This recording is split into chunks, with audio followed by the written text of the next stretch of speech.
Bonjour à tous, c'est Menji. Aujourd'hui, je vous propose une vidéo review de quelques erreurs que j'ai pu faire. Donc, on va review un gameplay de 20 minutes que j'ai envoyé à Thomas, donc la watch de ABC Poker, qui dirige la structure ABC Poker et qui est accessoirement un joueur en expresso 500 euros. Donc, voilà, quelqu'un à qui on peut se fier justement pour commenter un gameplay. J'ai son retour par rapport au gameplay que j'ai fait. Hop, j'ai GTO Wizard qui est prêt. Donc on va pouvoir voir les mains sur lesquelles j'ai fait des erreurs. Alors, donc 20 secondes. As-10 UT, lime du bouton. Moi j'ai décidé de faire tapis. La raison c'est que As-10 UT, c'est une main qui est très forte. En SB, je vais tout le temps être hors de position. J'ai envie de minimiser les coups hors de position et c'est pas une main très forte comme une paire valet plus ou tu as juste envie de faire grossir le j'ai fait tapis pour ces raisons là. Le commentaire que j'ai reçu de Thomas, probablement trop fort pour chauve pré-flop, par contre encore ok contre mon field. D'ailleurs on peut voir que hop, coucou, il y a toujours un joueur pour payer tout et n'importe quoi, c'est pour ça qu'on gagne sur ses limites. Selon Thomas, ouais, c'est trop fort pour shove, en fait, la main est quand même assez forte pour que tu aies juste envie d'isoler, donc 4 ou 5 bébés, pour espérer être payé, que c'est vrai que faire tapis 25 blindes comme ça, on a un peu trop de fold equity, et voilà, une main comme Radius Cité qui aurait pu payer 4 ou 5 bébés, devrait normalement folder tapis 25 blindes, même si là c'est pas fait. Contre un raise 2x, ça c'est une range USB, on voit que tout ça c'est pris en shove, on voit qu'à 18 A8 suité, A7, tout ça, c'est juste pris en ISO size, donc ok, As-Roi suité, Roi, Dame, Dame, Valet, Valet, les mains les plus fortes. En ISO size, maintenant c'est un pot raise, c'est un pot limp, pardon. Donc le pot est plus petit, on a encore plus de fold d'équité, donc je pense que As-Valet, As-Dame, même As-Roi, ça devient moins des shoves et plus des ISO. Donc ouais, 2 minutes 08, selon son retour. Ok, encore un coup pré-flop, 15 blindes d'imp, lime du bouton, et là je décide de faire 5 blindes. La raison elle est simple, c'est que le bouton a 15 blindes, un tiers de son stack c'est 5 blindes, donc je fais ce qu'on appelle un tiers stack, c'est-à-dire que s'il paye, il nous restera 10 chacun, 10 au milieu, je fais tapis any board. Ça a l'avantage de garder toutes ses mains dominées pré-flop. Voilà, s'il a un as et qu'il y a un as au flop, je vais tout lui prendre très souvent, et même quand je suis derrière, j'ai quand même beaucoup d'équité, donc c'est pas très grave. J'ai un retour de Thomas là-dessus, il me dit je préfère faire tapis directement, les combos off-suit. Bon là c'est ok parce que j'ai 15 bébés, il aurait fait 5 bébés peut-être si on était 25 deep, ouais, histoire de pas trop faire fold. Là 15 deep, plutôt des combos suités ou des grosses paires, mais pas As-Roi off, parce que si on est payé, c'est pas si fort que ça. Bon après là ça s'est plutôt bien passé. Ensuite, main suivante, 2 minutes 08, donc on y revient. La main d'à côté, alors 8-4 off, limp check, je décide de c-bet 1, check, et ici je décide tout simplement de ne pas second barrel. La main est très faible et j'ai vraiment l'impression que ça overfold sur les boards pairés. C'est une impression que j'ai. Du coup, quand je suis payé sur un board pairé, j'ai l'impression d'avoir peu de fold d'équité, et là le 10 c'est quand même une main, quelque chose qui connecte un peu le board, donc il aura beaucoup plus de mal à fold un 8 ou un 9, pas envie de bet, et j'avise river. Et river évidemment quand je fais 5, on va relancer et prendre le pot. Le retour de Thomas concernant cette main, 8-4 off, je préfère seconde barrel avec la double gutshot, car je pense que le field payera trop loose ici, et tu as encore beaucoup d'équité. Mais check est ok. Plutôt continuer l'agression. Une deuxième street avec des mains un peu connectées. Ça permet, si on touche river, de pouvoir mettre une troisième street très rentable, ou une troisième street bluff selon sur quoi on tombe. Mais voilà, plutôt choisir la manière agressive. C'est un spot qui m'intéresse. Je vais aller regarder en GTO ce que je suis censé faire. 8-4 off, c'est un limp. C'est ce qu'on a fait. Donc, bien joué à nous. Check. Donc ici on voit que notre adversaire a 30% de donc bet, bon il l'a pas fait. Ici nous on va être mixé, 45% de bet, 56% de check. Maintenant 8-4 off, c'est une main avec laquelle on a envie de bluffer, parce que la main est très faible, en plus on a de l'équité, donc voilà, un combo très cool. On le bet une blinde, c'est ce que fait la GTO en grande majorité, et on est payé. Maintenant vient 10 de trèfle. 10 de trèfle, notre adversaire va évidemment checker. T4 off, c'était effectivement un combo qui est pris en seconde barrel à très haute fréquence, et d'ailleurs on voit qu'on a assez peu de check finalement, un peu moins de la moitié. Erreur de ma part, c'est vrai que je suis pas assez confiant là-dessus, surtout que qu'est-ce que la BB call. En vrai, ça ressemble un peu à ce que les joueurs vont call. Hein. Je pense même que ça va peut-être un petit peu overfold de temps en temps. Tu vois. Des 4-3 off par exemple. Il y a des joueurs qui vont les fold un petit peu. Des valets 10. Des fois, ça peut fold un petit peu. Donc, bon. Je pense que le fil va un peu overfold ici. Mais bon. Erreur de ma part. On avait un très bon combo à seconde barrel. Ok. Spot suivant. Dame 4 off. Check, check, check, check. Et check. Et check bet fold. Ici, préflop, c'est un check. Turn, je vois pas trop la raison de bluffer ici. En plus, ce board est très connecté, donc pas énormément de fold d'équité. Il y a 2 tirages couleurs. Sur la river, je considère que hauteur dame, c'est assez fort. Que voilà, c'est une main que je peux showdown. On n'est pas sur du 4 et 3 quoi. Et quand l'adversaire bet par contre, je pense que c'est un fold. Ce à quoi Thomas m'a répondu que dame 4 off, on était dans le bottom de range et que pour lui, il était préférable river de bluffer cette main. Pourquoi? Bah déjà parce que mon adversaire a check, check, check, check, que mon adversaire a une range capée, donc voilà. Bluffer 1.5 ici, c'est quand même pas mal. Alors j'ai solvé spot en GTO, donc on peut voir que préflop, dame 4 off, ISO à très faible fréquence, mais c'est quand même un check. Moi, je vais tout le temps le prendre en check. En bébé, check. Donc là, aucun souci. On a bien joué. Turn, check. Jusque-là, aucun problème. Et river, en GTO, c'est mixé. Et notre combo avec les bloqueurs, on va quand même regarder. C'est misé à 40%. À savoir que il y a peut-être une tendance du film qui a quand même de trop miser en value, de pas assez trap. C'est pas... En tout cas, en GTO, c'est pas une erreur ce que j'ai fait. En exploit, si Thomas dit que c'est... plutôt un bluff, je lui fais confiance. Ici, envisager le bluff. Donc le bluff, on voit que c'est un sizing tout petit. Une blinde. Pourquoi? On essaye de faire fold des hauteurs dame, des hauteurs roi. Hein. C'est à peu près tout ce qu'on fera folder. On vise quand même une partie de sa range qui est très très faible. Donc ok, toute petite erreur. Ensuite, donc main suivante, 6 minutes 10. Paire d'as. Je décide de faire 2.5.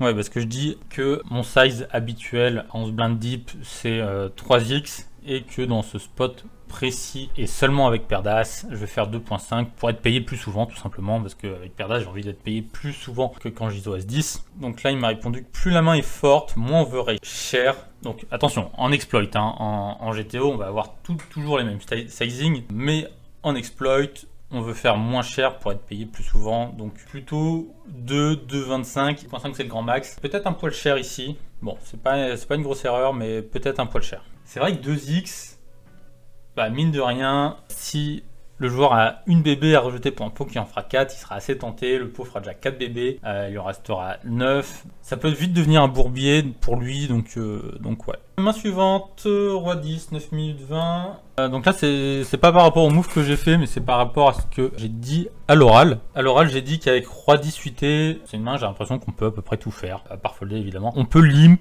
call, min raise call, tier stack, punch off. En vrai tout me va, je pense qu'aucun de ces choix là n'est une grosse erreur. Bon, j'ai pas les tableaux de Nash, mais roi 18, 20 blind deep, c'est gagnant, il n'y a pas de souci, ça sera rentable. Au retour de Thomas, on ne peut pas tout faire. Tapis est horrible, presque 14 blindes effectives. Ça affaiblirait beaucoup trop ta range de limp, on préfère limper ici. Ok, je vais quand même voir ce que dit la GTO. La GTO c'est ça. Après, on a vu dans ma vidéo précédente qu'en exploit, on pouvait raise 2x beaucoup plus. Hein. Ici, je vais avoir peut-être 30% de raise 2x. Les combos qu'on va open shove, c'est cela. Petite erreur. Ensuite, main suivante, 9-4 off. Au flop, je dis à l'oral que 3-8-5, c'est quand même pas un flop qui avantage énormément ma range. C'est plutôt un flop qui avantage la sienne.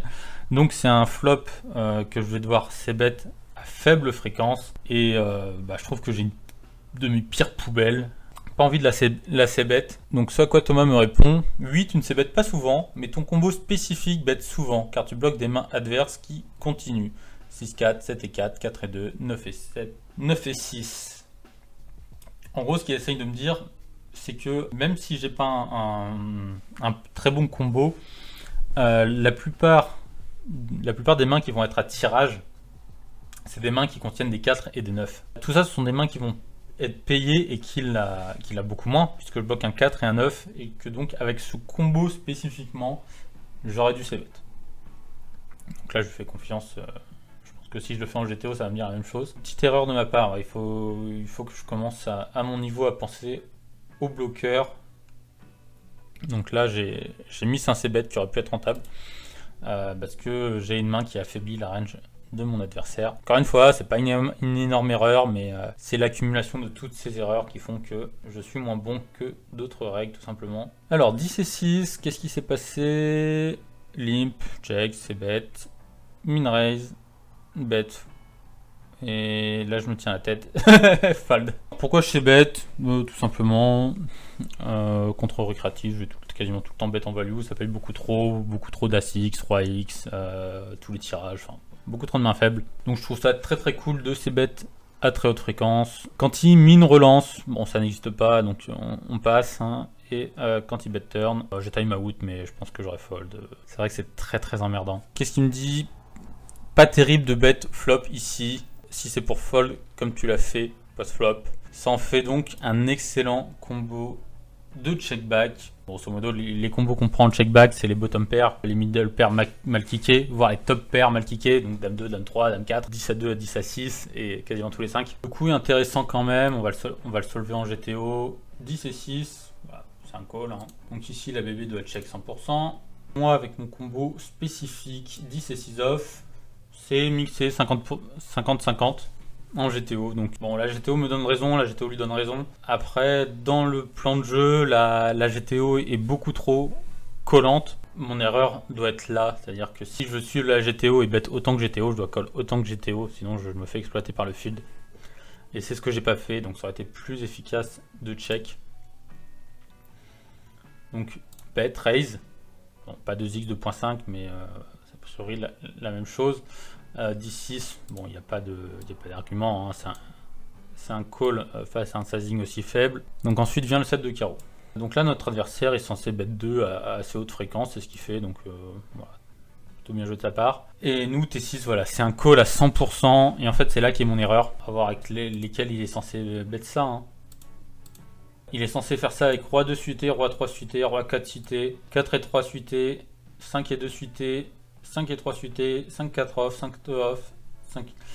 Est-ce qu'il va vraiment le faire avec toutes ces mains-là? Ah, je suis pas sûr. Hein. Est-ce qu'il va le faire avec 10 et 9? Sûrement. Est-ce qu'il va le faire avec ses dames? Sûrement. Ah.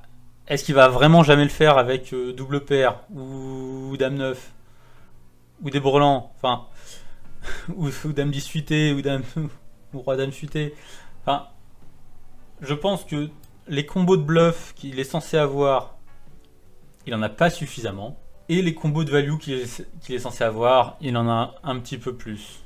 Donc moi, c'est pour ça que je fold. Donc ici, si je prends la line de call, bah c'est pour continuer à call. Donc là, si je prends des lines comme ça, effectivement, ça aurait été beaucoup plus rentable pour moi de check. Plutôt grosse erreur au final ici. Ça me coûte quand même 3 blindes alors qu'on est à 8 deep. Très très cher. C'était un check face au field. J'ai un 10 et 8 off qui doit traîner derrière. Limp, tapis, fold. Check versus limp 7 et 8 off. Ou alors size, mais jamais all-in. Donc là, il me dit que j'étais trop loose. 10 et 8 off, donc c'est un combo qui va avoir beaucoup de jouabilité. Un combo qui sera relativement derrière sa range de call. Donc sa range de call qui va être soit des traps, donc des mains très fortes, soit des espèces de fuck call que font souvent les récréatifs. Des rois 4, des as 2, des valets 6, enfin des mains comme ça un peu bizarre. Bah finalement, c'est vrai que je suis derrière énormément de mains. On va vite fait regarder ce que me dit GTO. Moi j'ai un combo 18 off. 18 off, c'est un pur check.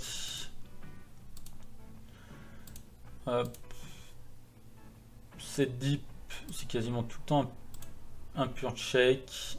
6-10, c'est un pur check. Donc voilà, ok, erreur de ma part. Juste la main est pas assez forte, quoi. La main se joue bien post-flop, elle est trop dominée. Donc effectivement, j'ai fait une erreur ici. Bon, la vidéo est déjà assez longue, du coup on va juste faire une dernière main. Roi dame off. Là, c'est une main très courte. Bon, maintenant, on en fera une dernière. Il limp, je push. Je push pourquoi? J'ai envie de lui faire fold son équité, la main est très forte, donc s'il me paye à tapis, je m'attends à être souvent devant, et si je suis derrière, tu vois, même contre As-Valet, j'ai quasiment 45% de chance de gagner. Donc ça me dérange pas vraiment d'être payé par une main plus forte. Voilà, la raison c'est celle-ci, donc faire fold de liquidité. Essentiellement, ce qu'il me répond, ISO tier stack meilleur, ça permet d'inclure des bluffs. Mais si c'est un gros récréatif, tapis, c'est bien. Parce que certains gros récréatifs payent avec beaucoup trop de mains. C'est pas si rare que ça de voir un limp tapis et le mec te paye avec Dame 4. Je sais pas pourquoi, mais Dame 4. 8 blindes c'est payé. Ok, parce que là c'est un récréatif et je l'ai noté récréatif. Bleu c'est Calling Station, vert c'est récréatif. Mais plutôt un tier stack. Donc ça veut dire que j'aurais dû faire 3 blindes et Simpay tapis sur presque tous les flops. Dernière main, 10 et 7, qu'est-ce qui se passe? Je pense qu'on va le solver en GTO. Nouveau Polimpé, check check, check bet, et je dessine d'all-in. Pourquoi je dessine d'all-in? Déjà parce que la main est forte. Voilà, j'ai quand même bottom pair correctement kické. Tirage quinte par les deux bouts. J'ai pas envie de lui laisser une carte gratuite si jamais il a un 6, si jamais il a un 5, si jamais il a un valet, si jamais il a un 10. Voilà, toutes ces mains-là, ça lui donne un tirage qui l'emmène vers des nuts. Aussi, toutes ces as, tous ces rois, tous ces dames, tous ces valets qui sont des overcards. Voilà, c'est beaucoup d'équité que j'ai envie de faire fold. En plus, le pot fait déjà 3 blindes, donc quasiment un tiers de mon stack. Et les fois où je vais être payé, déjà ça peut être une partie du temps par des tirages moins bons. Et même s'il a un 9, bah je suis pas si mal que ça. Je joue les 10, je joue les valets, je joue les 6. Donc pour toutes ces raisons, j'ai fait ça. Maintenant, voilà, retour de Thomas. Shove flop est catastrophique sur 9-8-7. Just call, et si tu raises sizé. Donc ça veut dire que si je veux relancer, je fais 2,5, 3, 3,5, mais pas tapis comme je l'ai fait. Il me demande c'est quoi le but. Est-ce que tu es en bluff? Si tu es en bluff, tu veux faire folder quoi? Un 7 meilleur, c'est tout. Un 8, ça n'arrivera pas souvent. Et si tu es en value, tu value quoi? Un 7 moins bon. Enfin, ça accomplit, voilà. Pour lui, ça accomplit pas grand chose. Je m'isole vraiment contre une règle qui est meilleure. Donc maintenant, on va voir également ce que dit GTO. 10 et 7 suité, 10 et 7 suité, donc check 100%. De toute façon, on a très peu de donk bet et on en aura les réguliers. C'est vrai qu'on a tendance à juste les supprimer parce que c'est des ranges qui sont compliqués et pas forcément très rentables. Donc de ce côté, il décide de bet. Et c'est un pur call, effectivement. Il n'y a pas de all-in sur ce flop.